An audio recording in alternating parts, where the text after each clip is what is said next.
पाठ 11 आपले घर व पर्यावरण स्वाध्याय. प्रश्न पहिला.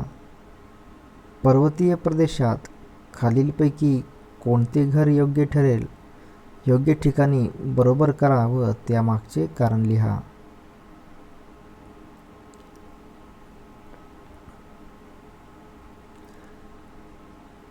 तर याचे उत्तर असेल हे, आणि यामागचे कारण आहे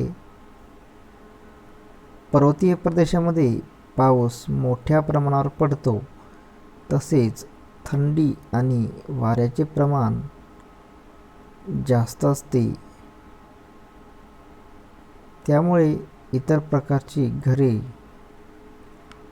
पर्वतीय प्रदेशातील वातावरणामध्ये चांगल्या प्रकारे टिकाव धरू शकत नाहीत. पर्वतीय प्रदेशामध्ये जमीन ही उंच सखल असते, पूर्णपणे सपाट नसते. त्यामुळे या भागात लहान आणि पक्के बांधकाम असलेले घरच बांधणे योग्य ठरेल.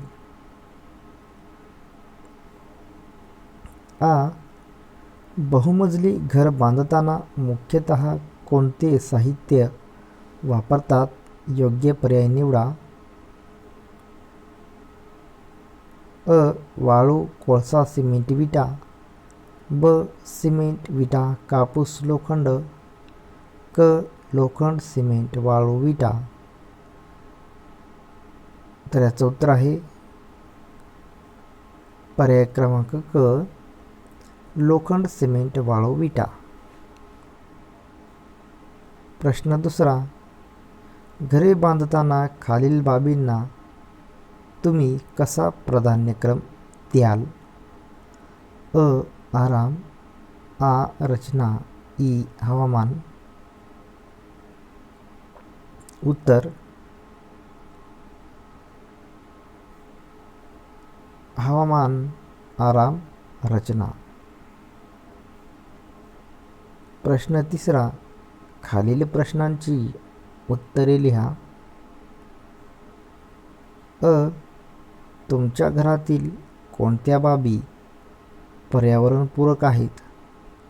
त्यांची यादी करा. उत्तर. आमच्या घरातील पर्यावरणपूरक असलेल्या बाबींची यादी: हवा खेळती राहण्यासाठी मोठ्या खिडक्या, सौर दिवे, मातीची भांडी, लाकडापासून बनवलेल्या वस्तू, खिडकीतील रोपवाटिका.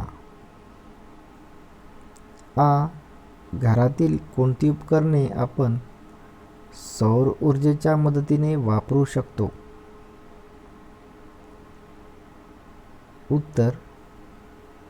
घरातील पुढील उपकरणे आपण सौर ऊर्जेच्या मदतीने वापरू शकतो: घरातील दिवे, पंखा, विहिरीतून पाणी बाहेर काढण्याची मशीन, गीझर, टीव्ही आणि लाईटवर चालणारे इतर साहित्य. सौर ऊर्जेच्या प्रणालीमध्ये आता इतकी प्रगती झाली आहे की घरातील लाईटचा वापर करून चालणाऱ्या सर्वच वस्तू आपण सौर ऊर्जेच्या मदतीने वापरू शकतो.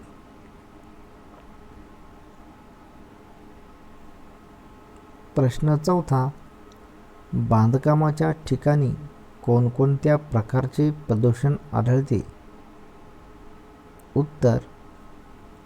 बांधकामाच्या ठिकाणी जलप्रदूषण, माती प्रदूषण, ध्वनी प्रदूषण, वायू प्रदूषण या प्रकारचे प्रदूषण आढळते.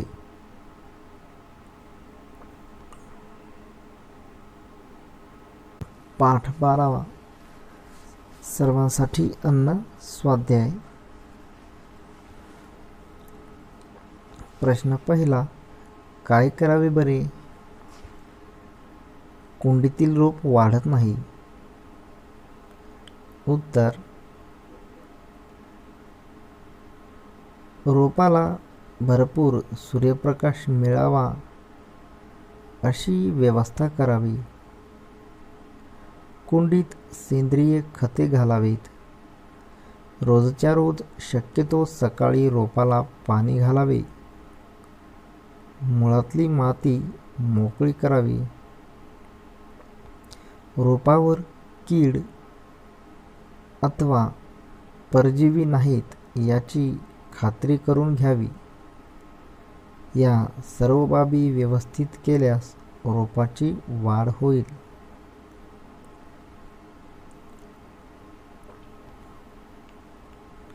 प्रश्न दुसरा, जरा डोके चालवा. घरामध्ये अन्नधान्याचा साठा कशासाठी केलेला असतो? उत्तर, रोज रोज बाजारात जाणे टाळता यावे म्हणून घरामध्ये एकदम अन्नधान्य आणून ठेवतात. काही पदार्थ ठराविक हंगामातच मिळतात. त्यांना टिकवून व पुरवून वापरावे लागतात. आयत्या वेळी दुकाने बाजार बंद असेल तर गैरसोय होईल म्हणूनही अन्नधान्याचा साठा केलेला असतो. घरात पाहुणे येणार असतात.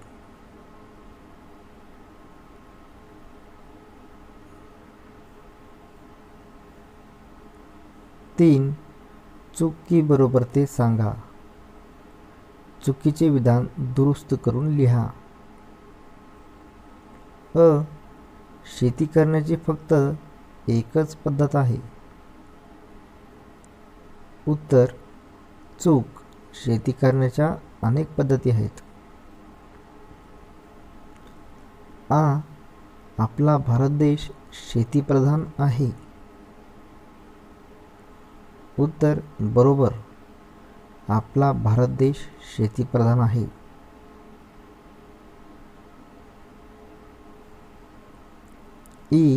सुधारित बियाणांच्या वापरामुळे उत्पादन वाढत नाही. उत्तर, चूक. सुधारित बियाणांच्या वापरामुळे उत्पादन वाढते.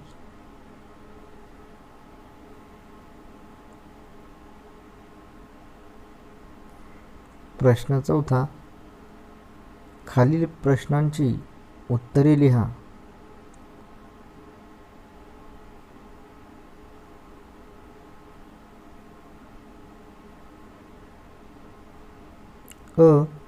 सुधारित बियाणांच्या वापरामुळे कोणकोणते फायदे होतात? उत्तर, सुधारित बियाणे अधिक पीक देतात. सुधारित बियाण्यांची पिके झपाट्याने वाढतात. ही पिके किडीला बळी पडत नाहीत.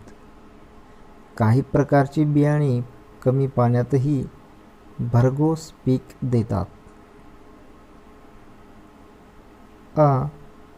सिंचनाच्या सुधारित पद्धती कोणत्या? त्यांचे फायदे कोणते? उत्तर, ठिबक सिंचन व तुषार सिंचन या सिंचनाच्या सुधारित पद्धती आहेत. आधुनिक सिंचनामुळे पिकांच्या मुळांना आवश्यक तेवढेच पाणी मिळते. पाण्याची बचत करता येते. उपलब्ध पाण्याचा पुरेपूर वापर करता येतो.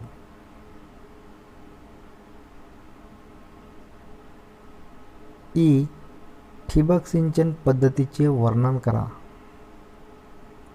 उत्तर, ठिबक सिंचन पद्धतीत पिकांना थेंब थेंब पाणी देण्यात येते.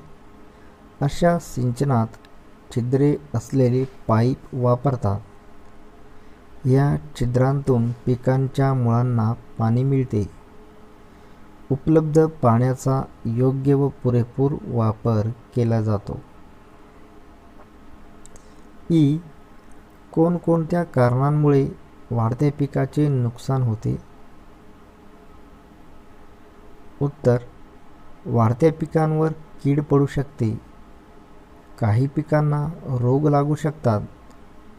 जमिनीत पिके जोमाने वाढत नाहीत. अपुरे पाणी मिळाल्यास पिकांच्या वाढीवर परिणाम होतो.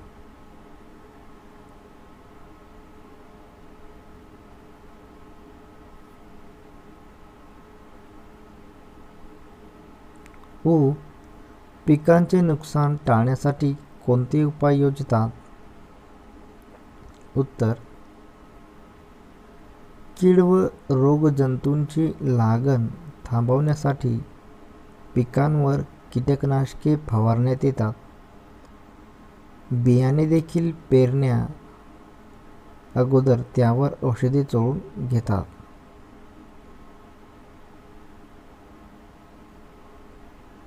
उ. जमिनीचा कस कशामुळे कमी होतो? उत्तर. जमिनीत जास्त प्रमाणात रासायनिक खत मिसळल्यास आणि पाण्याचा अतिवापर केल्यास तिचा कस कमी होतो. ए.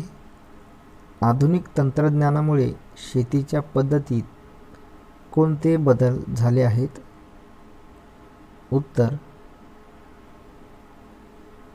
आधुनिक तंत्रज्ञानाप्रमाणे सुधारित बियाणे वापरण्यात येते. जलसिंचनाच्या आधुनिक पद्धती वापरण्यात येतात.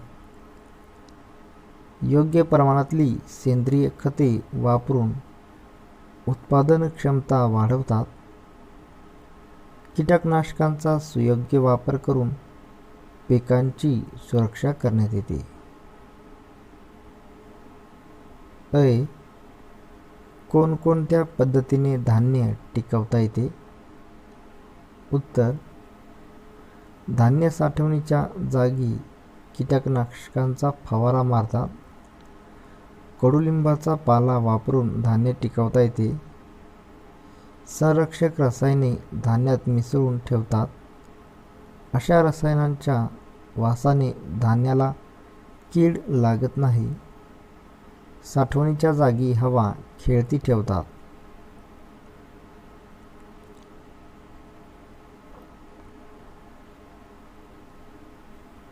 ओ. शेतीसाठी पाणी कोठून उपलब्ध केले जाते? उत्तर. भारतातली बहुतेक शेती पावसाच्या पाण्यावर अवलंबून असते.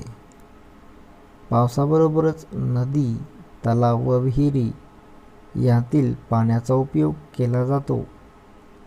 नद्यांवर धरणे बांधून आणि पावसाचे पाणी अडवून केलेल्या पाणीसाठ्यातूनही शेतीसाठी पाणी वापरले जाते.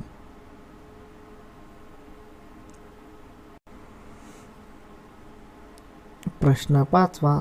जोड्या जुळवा. अ गट. 1. दमट हवेतील धान्य साठा.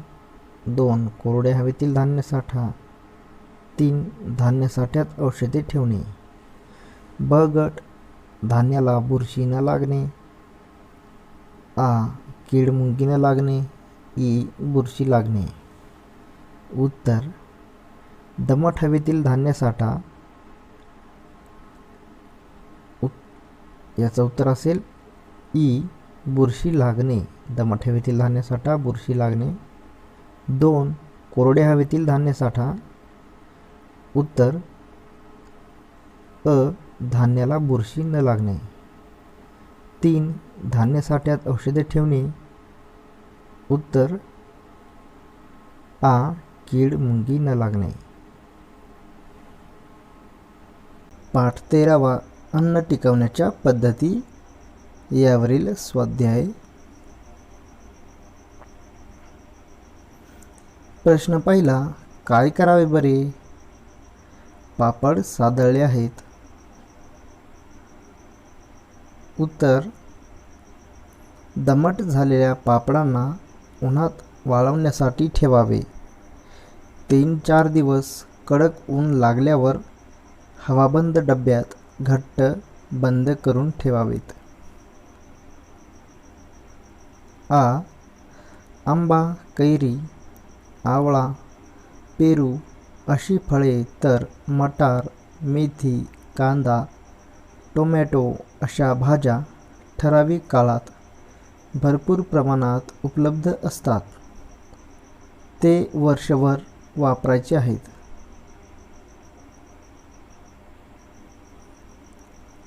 उत्तर: आंब्याचा रस काढून वाळवून ठेवता येतो. कैरी, आवळा यांची लोणची, मुरंबा असे प्रकार बनवून ठेवता येतात. कैरी, आवळा, पेरू यांची सरबते व जेम देखील बनवता येतो. मटार सोलून त्याचे दाणे फ्रीज करता येतात. मेथीपासून ठेपले, मुठिया असे पदार्थ करून ती टिकवता येते. टोमॅटोचा सॉस, कांदा वाळवून कोरड्या जागी योग्य प्रकारे ठेवता येतो. बारीक कापलेला कांदा तळून ठेवल्यास पुष्कळ दिवस टिकतो. अशा पद्धतीने आपण वर्षभर वापरू शकतो. प्रश्न दुसरा, जरा डोके चालवा. शेवया अनेक दिवस चांगल्या राहतात, परंतु शेवयांची खीर लवकरच खराब होते, असे का? उत्तर: शेवया उन्हात वाळवून तयार केलेल्या असतात. त्यात पाण्याचा अंश नसल्याने त्या अनेक दिवस चांगल्या राहतात. परंतु शेवयांची खीर दुधात बनलेली असते. दूध टिकाऊ नसल्याने खीर लवकरच खराब होते. प्रश्न तिसरा, चूक की बरोबर ते सांगा. चुकीचे विधान दुरुस्त करून लिहा. अ. पदार्थ उकळतो तेव्हा त्यातील सूक्ष्मजीवांचा नाश होतो. उत्तर बरोबर आहे. पदार्थ उकळतो तेव्हा त्यातील सूक्ष्मजीवांचा नाश होतो हे विधान बरोबर आहे. आ. सूक्ष्मजीव अन्नात वाढू लागले की आपले अन्न खराब होत नाही. उत्तर चूक. कारण सूक्ष्मजीव अन्नात वाढू लागले की आपले अन्न खराब होते. ई. उन्हाळ्यात वाळवून ठेवलेले पदार्थ वर्षभर वापरता येत नाहीत. उत्तर चूक. उन्हाळ्यात वाळवून ठेवलेले धान्यासारखे पदार्थ वर्षभर वापरता येतात.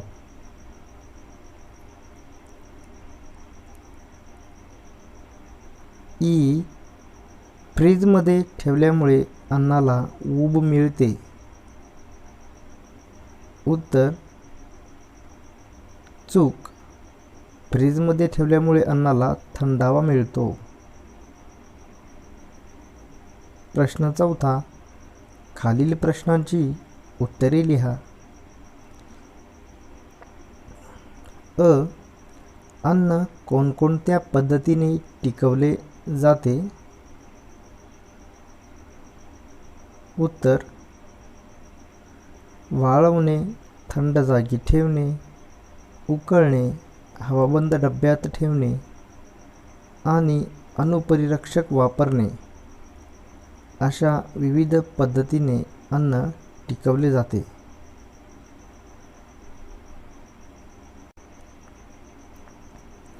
आ. खराब झालेले अन्न आपण खाण्याचे का टाळतो? उत्तर खराब अन्नाचा वास आणि स्वरूप दोन्ही बिघडलेले असते. अशा अन्नाच्या सेवनाने पोटदुखी, जुलाब, उलटी होऊ शकतात. कधीकधी खराब अन्नाला बुरशी लागते. या सर्व कारणामुळे आपण खराब झालेले अन्न खाण्याचे टाळतो. ई. फळांचे मुरंबे का केले जातात? उत्तर फळे जास्त काळ टिकत नाहीत. त्यांवर सूक्ष्मजीव किंवा बुरशी वाढू शकते. फळे टिकवायची असल्यास त्यात साखरेसारखे परिरक्षक घालून ती टिकवता येतात. म्हणून हंगामानंतरही तशाच चांगल्या स्वादातली फळे खाण्यासाठी फळांचे मुरांबे केले जातात. परिरक्षकांचा वापर कशासाठी करतात? उत्तर: जे अन्नपदार्थ टिकवता येत नाहीत ते पदार्थ परिरक्षकांमुळे जास्त काळपर्यंत टिकवता येतात. खराब होणारे अन्नपदार्थ हंगामानंतरही टिकवलेल्या स्वरूपात राहावेत यासाठी परिरक्षकांचा वापर करतात.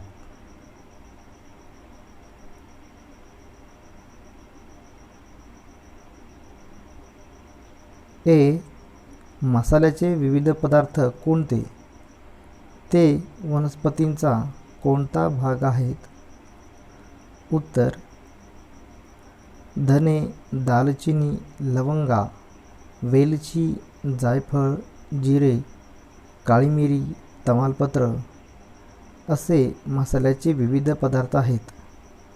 धने, जिरे, काळी मिरी या वनस्पतीच्या बिया आहेत. खोडाची जाड साल आपण दालचिनी म्हणून वापरतो. तमालपत्र हे पान आहे, तर लवंगा या फुलाच्या सुकलेल्या देठापासून तयार होतात. वेलची, जायफळ ही त्या झाडांची फळे आहेत.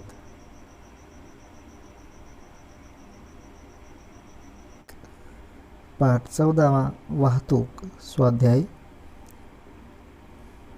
प्रश्न पहिला.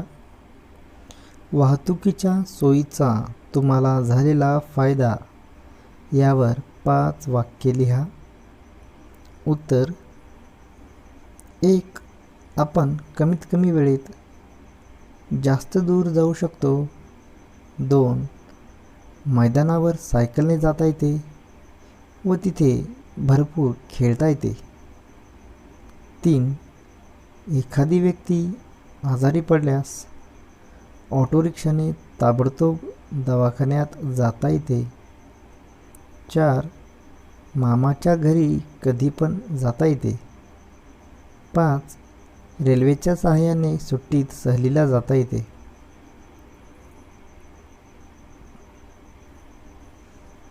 प्रश्न दुसरा. वाहतुकीच्या सोयीमुळे आपल्या परिसरात उपलब्ध झालेल्या 4 सुविधा लिहा. उत्तर: 1. जास्त वेळ न टिकणारे अन्न कमी वेळेत बाजारपेठेत नेणे शक्य झाले. 2. परिसरातील देवस्थानांना परगावातील भाविकांना भेट देणे शक्य झाले. 3. विद्यार्थ्यांना महाविद्यालयामध्ये शिकण्यासाठी जाणे शक्य झाले आहे. 4. वाहतुकीच्या सोयीमुळे आमच्या परिसरात दवाखाने झाले आहेत. प्रश्न तिसरा.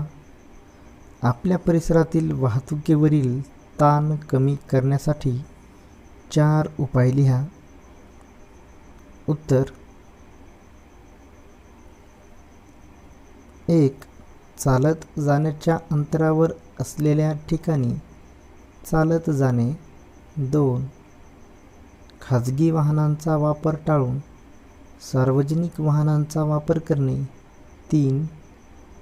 परिसरातील प्रत्येकाने खाजगी वाहनाचा वापर न करता सोयीनुसार एका खाजगी वाहनातून शेजारी, मित्रमंडळी, सहकारी यांनी एकत्रित प्रवास करणे. 4. वाहतुकीच्या नियमांचे काटेकोरपणे पालन करणे. प्रश्न चौथा. तुमच्या परिसरातील सर्वात कमी प्रदूषण असलेला भाग शोधा. हा भाग कमी प्रदूषित असण्यामागची कारणे लिहा. उत्तर: कमी प्रदूषण असलेला भाग म्हणजे गावापासून दूर अंतरावर टेकडीवर असलेला शिवमंदिराचा परिसर होय. तेथील प्रदूषण कमी असल्याची कारणे: 1. टेकडीच्या व शिवमंदिराच्या परिसरात लोकसंख्या खूप कमी आहे.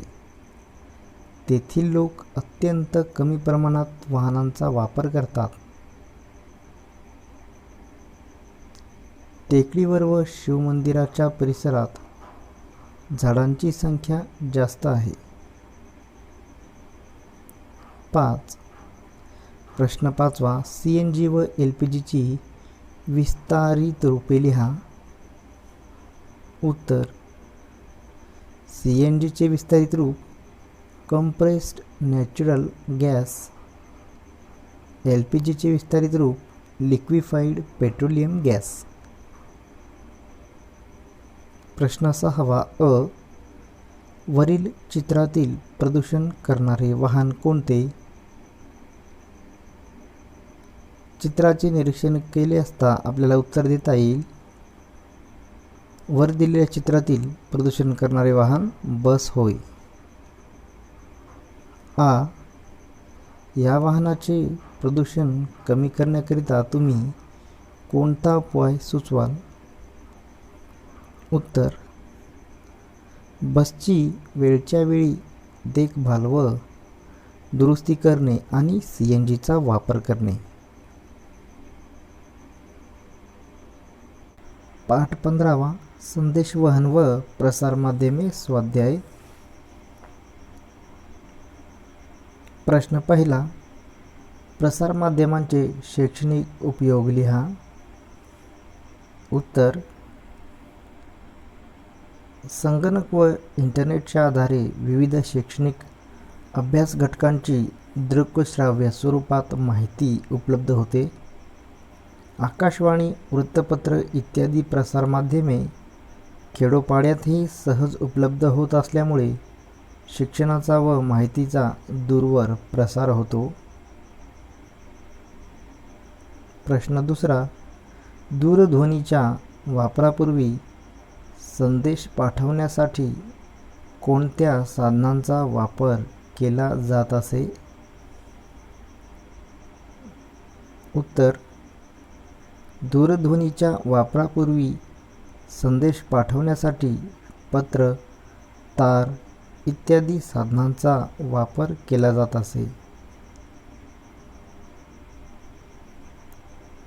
प्रश्न तिसरा. संगणकामुळे तुमच्या जीवनात कोणता फरक पडला? उत्तर: पाठ्यपुस्तकात दिलेले विविध उपक्रम करण्यासाठी उपयुक्त माहिती मिळाली. संगणकामुळे महत्त्वाची माहिती साठवून ठेवता आली. शैक्षणिक प्रगती झाली. पाठ 16वा. पाणी. स्वाध्याय. प्रश्न पहिला. काय करावे बरे? जमिनीच्या उतारामुळे बागेतील माती पाण्याबरोबर वाहून जात आहे. उत्तर: जमिनीच्या उतारावर छोट्या झुडपांचे रोपण करावे. गवताची बियाणे देखील रुजवता येईल. यामुळे माती वाहून जाणार नाही. बागेला पाणी घालताना हलकेच शिंपडावे. प्रश्न दुसरा. जरा डोके चालवा. पावसाचे पाणी जमिनीत मुरण्यासाठी रस्ते व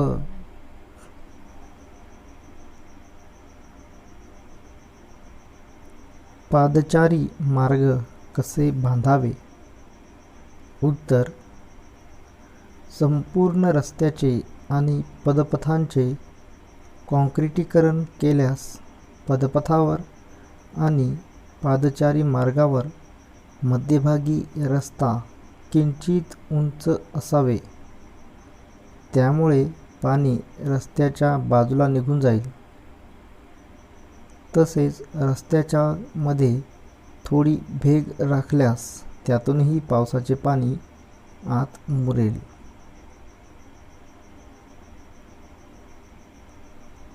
प्रश्न तिसरा, प्रश्नांची उत्तरे लिहा. दुष्काळात कोणती परिस्थिती निर्माण होते? उत्तर, पिण्याच्या पाण्याची टंचाई जाणवते. शेतीला पाणी न मिळाल्याने पिके करपून जातात. दुष्काळ पडलेल्या भागातील माणसांना अन्न व पाण्यासाठी स्थलांतर करावे लागते.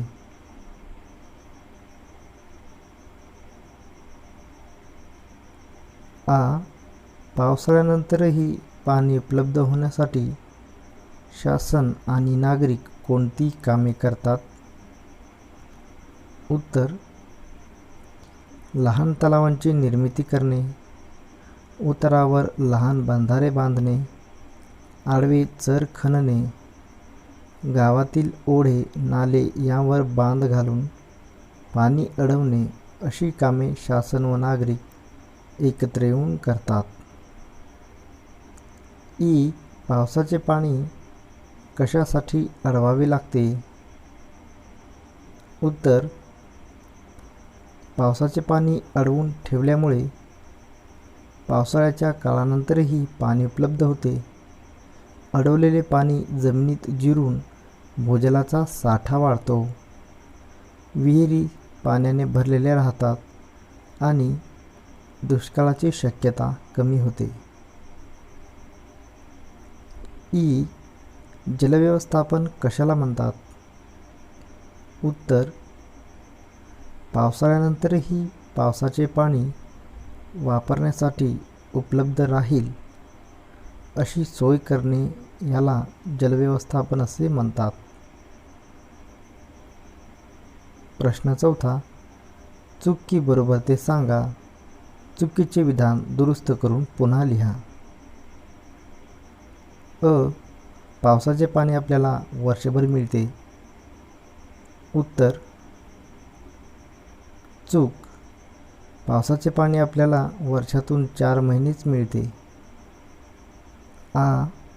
शासनातर्फे दुष्काळग्रस्त भागांतील लोकांना आणि प्राण्यांना सुरक्षित जागी तात्पुरते हलवले जाते. उत्तर, बरोबर.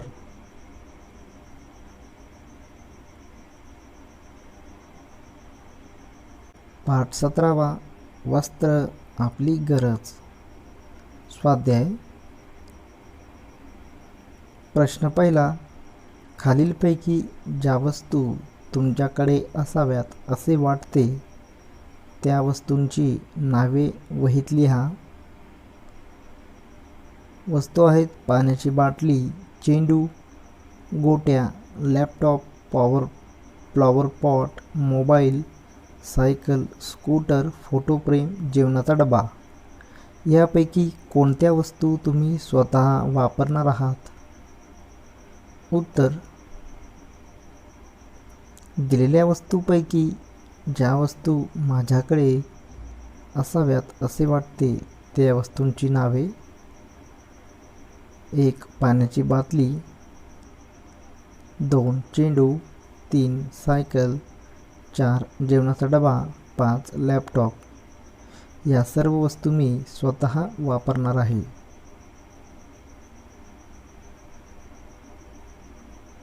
प्रश्न दुसरा, पारंपरिक वेशभूषेच्या स्पर्धेसाठी तुम्ही कोणकोणत्या कपड्यांची निवड कराल त्याची नोंद वहीत करा. उत्तर, पारंपरिक वेशभूषेच्या स्पर्धेसाठी मी पुढील कपड्यांची निवड करीन. 1. धोतर, 2. सदरा, 3. फेटा व 4. उपरणे. 3. खालील तक्त्यात आपल्या देशातील काही राज्यांची नावे दिलेली आहेत. तेथील प्रसिद्ध वस्त्रांचा प्रकार तक्त्यात लिहा.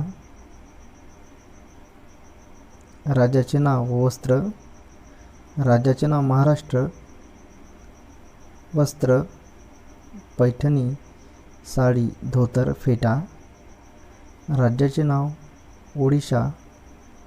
वस्त्र खोमकाई साडी, कटकी साडी, कुर्ता. राज्याचे नाव पश्चिम बंगाल. वस्त्र धोती, पंजाबी, बलुचरी साडी. राज्याचे नाव कर्नाटक. वस्त्र म्हैसूर सिल्क साडी, धोती, कुडता, लुंगी. राज्याचे नाव गुजरात. वस्त्र घागरा, चोळी, ओढणी, पटोला साडी. राज्याचे नाव पंजाब. वस्त्र कुडता, पायजमा, सलवार कमीज, पगडी. पाठ 18 पर्यावरण आणि आपण. स्वाध्याय.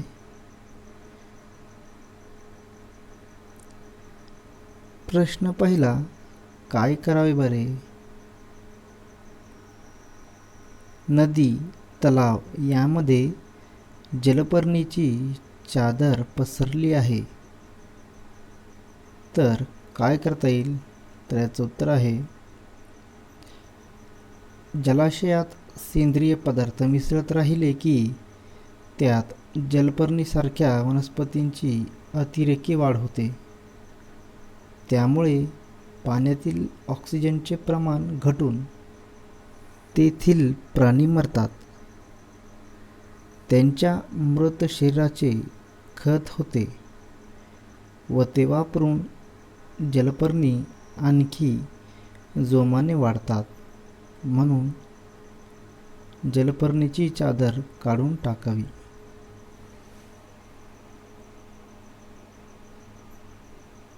प्रश्न दुसरा, जरा डोके चालवा. एखाद्या ठिकाणी घारी राहिल्या नाहीत तर काय होईल? कोणत्या सजीवांची संख्या वाढेल? कोणत्या सजीवांची संख्या कमी होईल? उत्तर, घारी या छोट्या प्राण्यांची शिकार करून खातात. घारीची संख्या कमी झाली तर उंदीर, घुशी, छोटे पक्षी अशांची संख्या वाढेल. सापांच्या संख्येत देखील वाढ होईल. घारींची संख्या कमी होईल. परिणामी घारीवर अन्नासाठी अवलंबून राहणाऱ्या प्राण्यांच्या संख्येत घट होईल.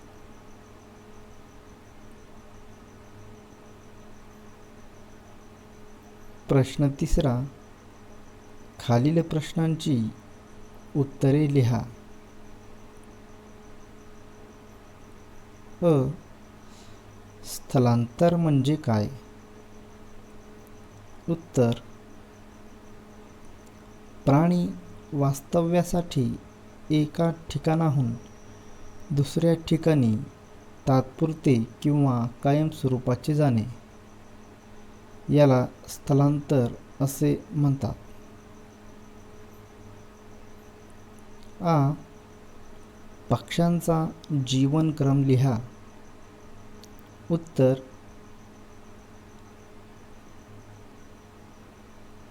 मादी पक्षी घरट्यात अंडी घालते.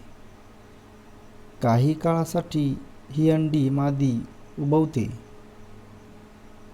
अंड्यातून पिल्ले बाहेर आले की त्यांची काळजी घेतली जाते. त्यांना अन्न भरवले जाते. पिल्लू मोठे झाले, त्याच्या पंखात ताकद आली की ते पण घरट्यातून उडून जाते. ई. हवा प्रदूषणाची 2 कारणे लिहा. उत्तर, 1. उद्योगधंदे, कारखाने यातून निघणारा इंधनाचा धूर. 2. वाहनातून निघणाऱ्या कार्बन डायऑक्साईडमुळे हवा प्रदूषण होते. ई. जमिनीवरच्या उपलब्ध वनक्षेत्राचा वापर आपण कशासाठी करतो? उत्तर, वनक्षेत्रातून आपल्याला लाकूड, चारा, डिंक, आयुर्वेदिक औषधांकरिता वनस्पती अशा गोष्टी वनक्षेत्रातून मिळतात.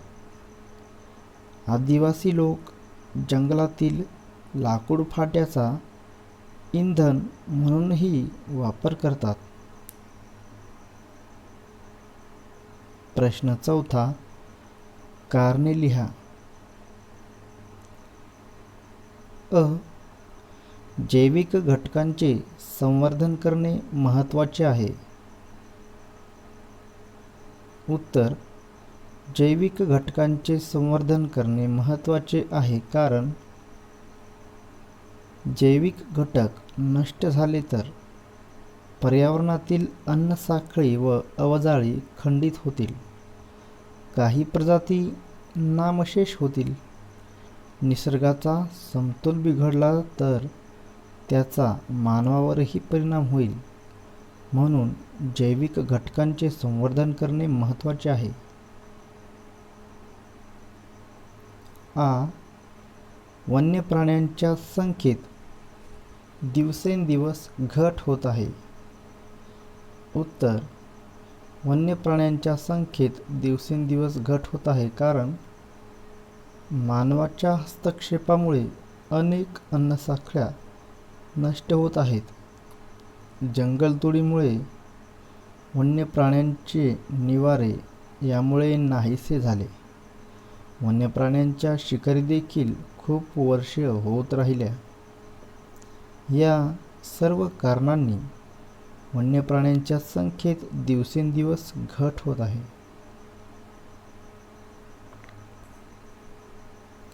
प्रश्न 5, चूक की बरोबर ते लिहा. अ. अजैविक घटकांमध्ये मृत वनस्पती व प्राण्यांचा समावेश होतो. उत्तर. बरोबर. अजैविक घटकांमध्ये मृत वनस्पती व प्राण्यांचा समावेश होतो.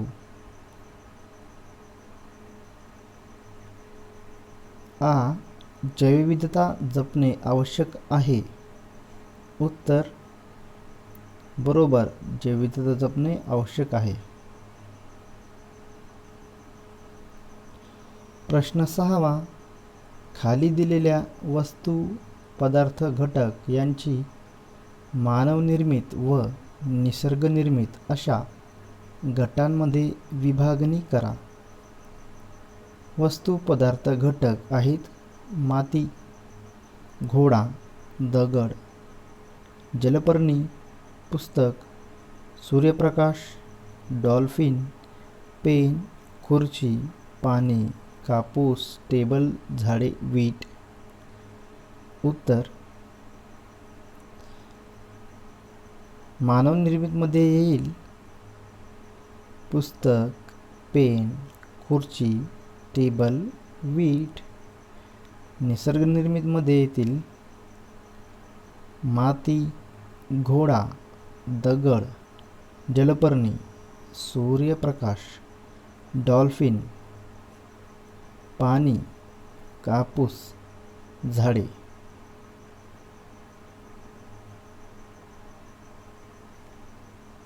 पाठ 19, अन्न घटक. स्वाध्याय.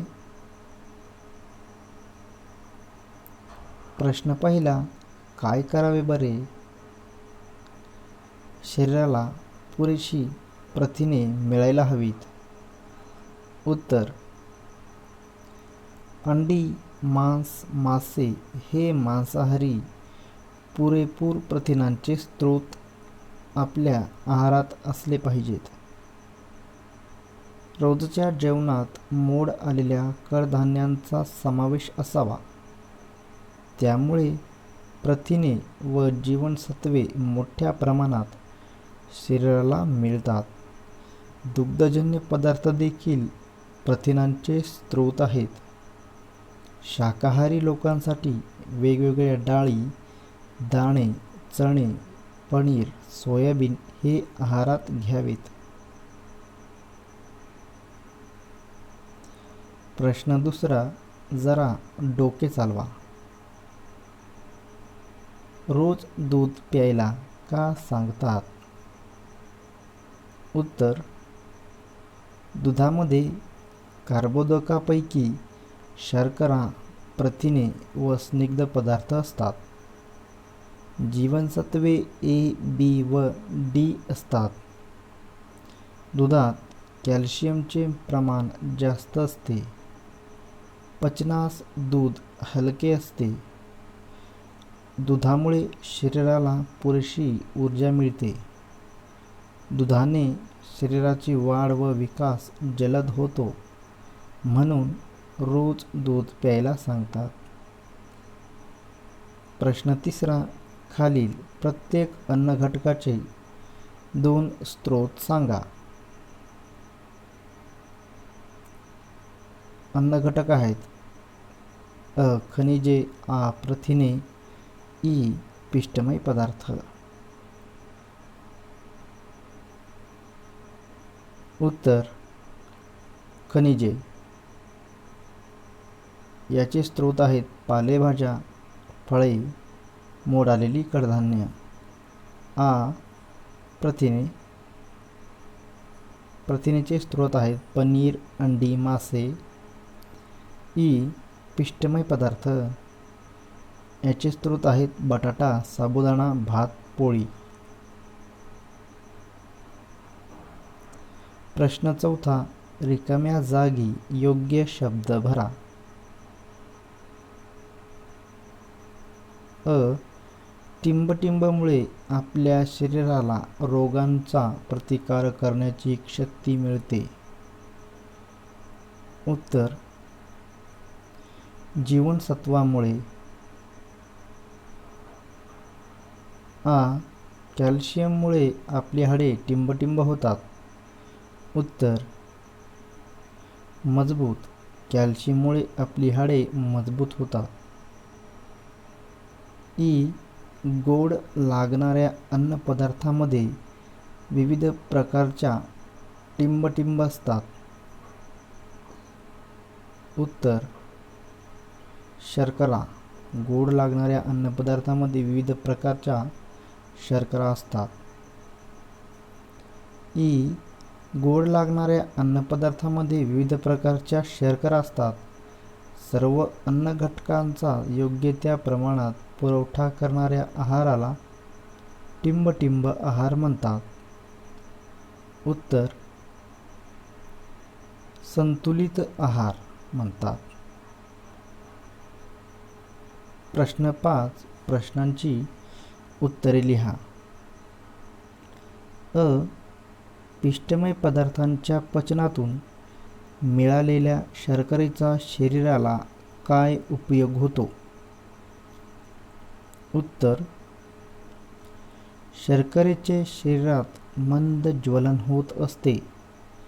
या ऊर्जेचा उपयोग शरीराच्या विविध कामांसाठी होतो. शरीर गरम ठेवण्यासाठी देखील ही ऊर्जा उपयोगी असते.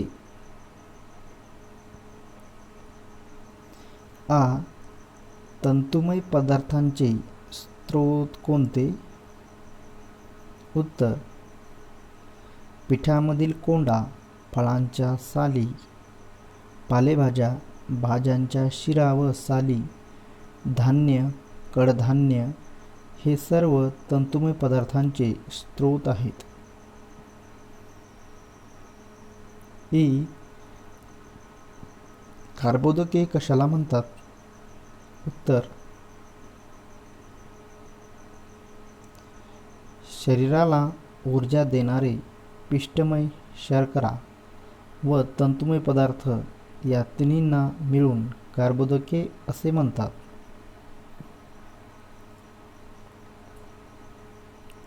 ई. कुपोषण कशाला म्हणतात? उत्तर: एखाद्या व्यक्तीच्या आहारात काही अन्नघटकांची कमतरता राहिली तर शरीरात पोषण योग्य होत नाही. याला कुपोषण असे म्हणतात.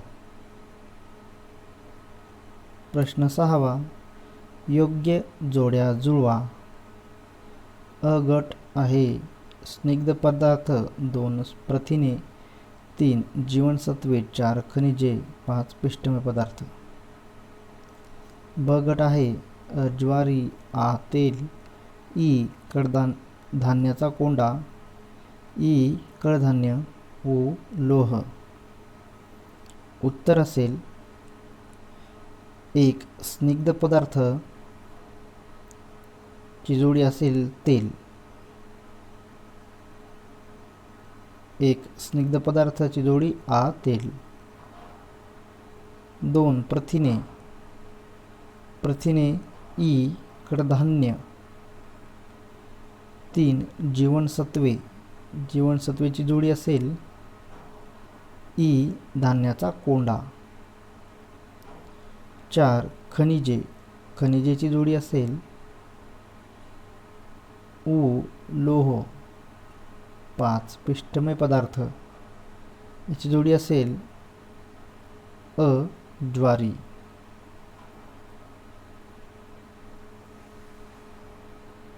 पाठ 20 आपले भावनिक जग स्वाध्याय. प्रश्न क्रमांक 1 रिकाम्या जागी योग्य शब्द लिहा. माणूस विचारक्षम असतो तसाच तो टिंबटिंब असतो. उत्तर भावनाशीलही. माणूस विचारक्षम असतो तसाच तो भावनाशीलही असतो.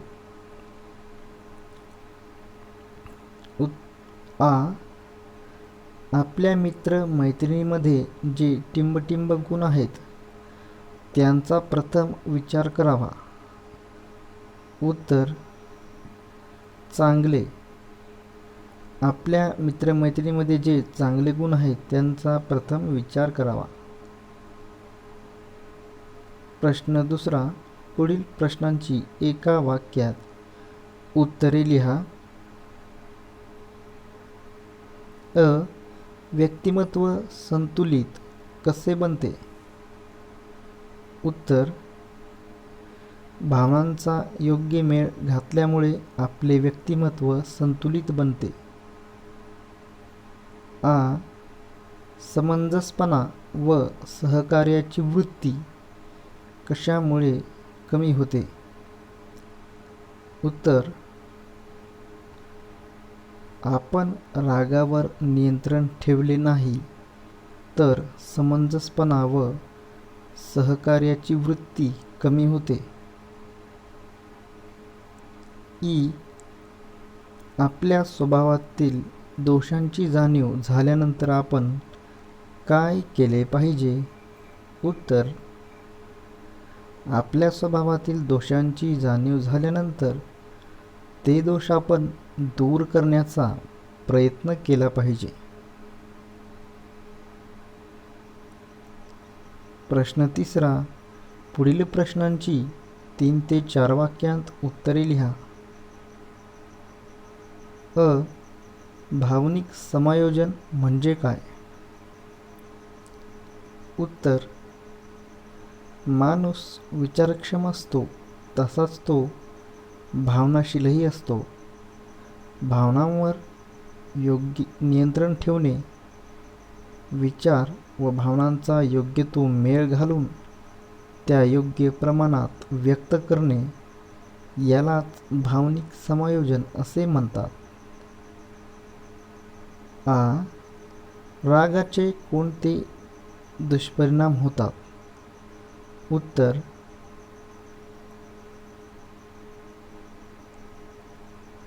आपण रागीट व हट्टी होतो. रागाच्या भरात आपण इतरांची मने दुखवतो. आपल्या शरीरावर वाईट परिणाम होतात. आपले आरोग्य बिघडते. डोकेदुखी, निद्रानाश अशा परिणामांना सामोरे जावे लागते. आपल्यातील उणीवांची जाणीव आपल्याला का असावी? उत्तर आपल्यातील माहीत झालेल्या उणीवांवर प्रयत्नपूर्वक मात करता येते.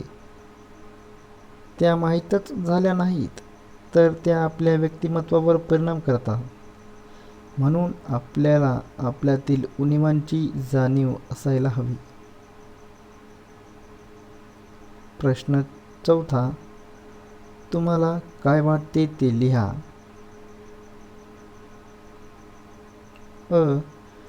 तुमचे म्हणणे शिक्षक ऐकून घेत नाहीत. उत्तर: मी थोडा निराश झालो. मला शिक्षकांचा रागही आला. घरातील निर्णय घेताना आई बाबा तुम्हालाही विचारतात. उत्तर: मला बरे वाटते. आपले आई बाबा किती चांगले आहेत याचा आनंद होतो. मित्राला मोठे बक्षीस मिळाले. उत्तर: मला मित्राचा अभिमान वाटला. असा मित्र मला लाभल्याचा आनंद झाला.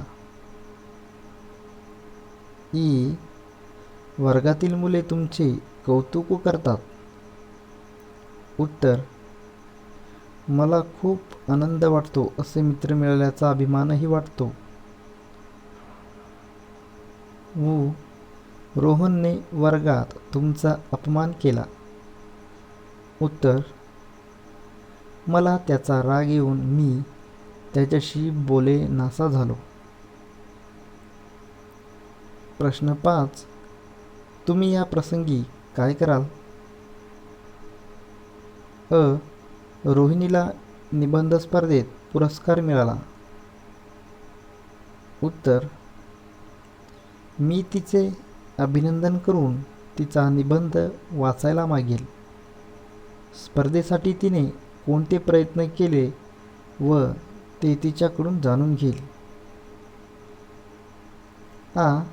कविताला राग आल्यामुळे तिने डब्बा खाल्ला नाही. उत्तर: तिच्या रागाचे कारण जाणून घेऊन व तिची समजूत घालून तिला डबा खाण्याचा आग्रह करीन. वीणा शाळेत एकटी वावरते. उत्तर: मी तिच्याशी मैत्री करून तिला आमच्या गटात आणण्याचा प्रयत्न करीन.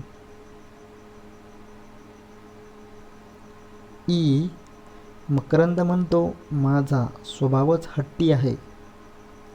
उत्तर: स्वभावात बदल करण्याचा सल्ला देईल आणि हट्टी स्वभावाचे कोणते दुष्परिणाम होतात हे मी त्याला पटवून देईल.